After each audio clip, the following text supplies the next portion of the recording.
यह कहानी एक पिता की है। पिताजी शब्द सिर्फ एक संबोधन नहीं, बल्कि त्याग, जिम्मेदारी और निस्वार्थ प्रेम का प्रतीक है। पिता वह आधार स्तंभ होते हैं जो परिवार की खुशियों के लिए अपने सपनों और इच्छाओं का त्याग कर देते हैं। वे अपने बच्चों की सुरक्षा, शिक्षा और सुख सुविधाओं के लिए दिन रात मेहनत करते हैं, बिना किसी शिकायत के।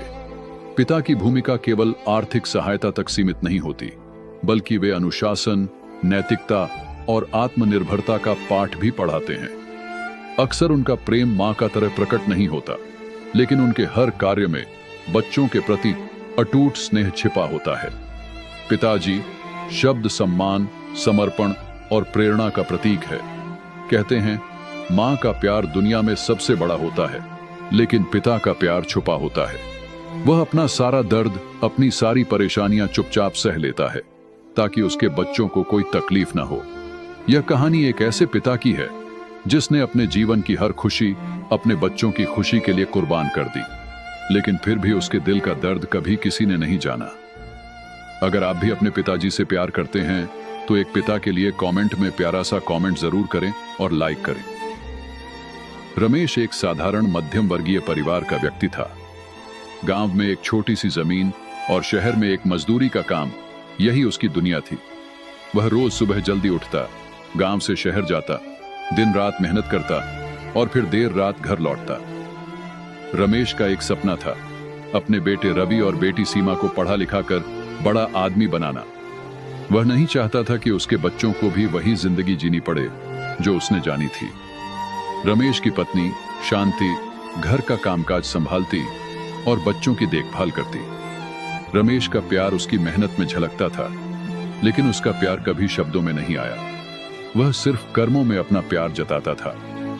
रमेश की कमाई बहुत कम थी, लेकिन बच्चों की पढ़ाई, घर के खर्च और जीवन की कठिनाइयों में भी वह कभी पीछे नहीं हटा। खुद पुराने कपड़े पहनता, अपनी जरूरतों को नजरअंदाज करता, लेकिन बच्चों की हर जरूरत पूरी करता। रवि को डॉक्टर बनाना उसका सपना था और सीमा को शिक्षक। जब भी वह रवि के लिए किताबें खरीदता तो शांति पूछती, रमेश, तुम्हें भी एक नया कुर्ता लेना चाहिए।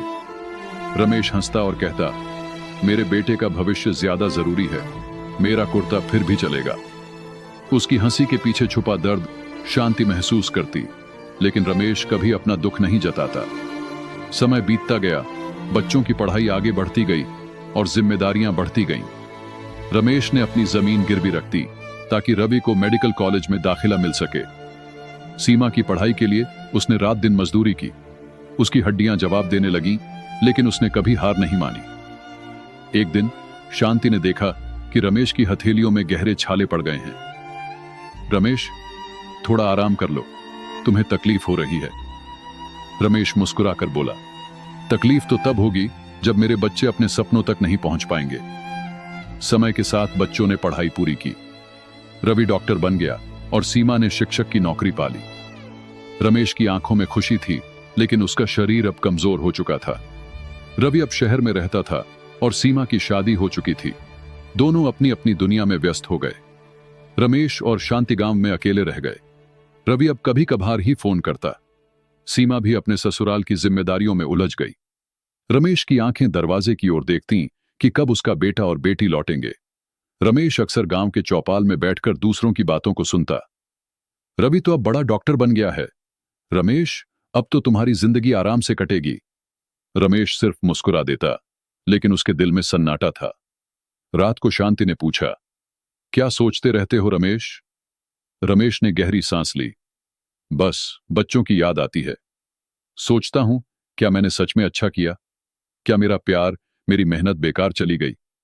शांति ने उसकी आंखों में दर्द देखा, लेकिन कोई जवाब नहीं दे सकी। एक दिन रमेश बीमार पड़ गया।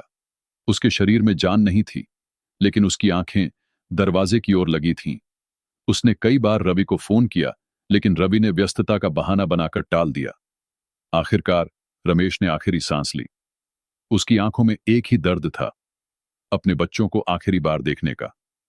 शांति ने रवि को खबर दी। रवि और सीमा जब गांव पहुंचे तब बहुत देर हो चुकी थी। रवि ने पिता की अंतिम यात्रा में उनके सिरहाने बैठकर फूट फूट कर रोया। पिताजी, माफ कर दो, मैं आपकी सेवा नहीं कर सका। आपकी मेहनत को समझ नहीं सका। शांति ने कहा, तुम्हारे पिताजी ने कभी अपने दर्द को नहीं जताया। उन्होंने सारी जिंदगी तुम्हारी खुशियों के लिए कुर्बान कर दी, लेकिन अपनी अंतिम घड़ी में भी तुम्हारी राह देखी। रवि और सीमा पछतावे से भर गए। उन्हें समझ आया कि पिता का प्यार कितना गहरा और अनकहा होता है। रवि ने फैसला लिया कि वह गांव में एक क्लिनिक खोलेगा, जहां गरीबों का मुफ्त इलाज होगा। वह अपने पिता के नाम से उस क्लिनिक को समर्पित करेगा। पिता का प्यार शब्दों से नहीं, उनके कर्मों से जाना जाता है। उनके दर्द को समझना ही सबसे बड़ी श्रद्धांजलि है। पिता का प्यार अक्सर खामोश होता है, लेकिन उसकी गहराई अपार होती है। उनकी मेहनत, त्याग और संघर्ष को समझ पाना हर संतान का फर्ज है। एक पिता का दर्द अनकहा हो सकता है, लेकिन वह सबसे सच्चा होता है।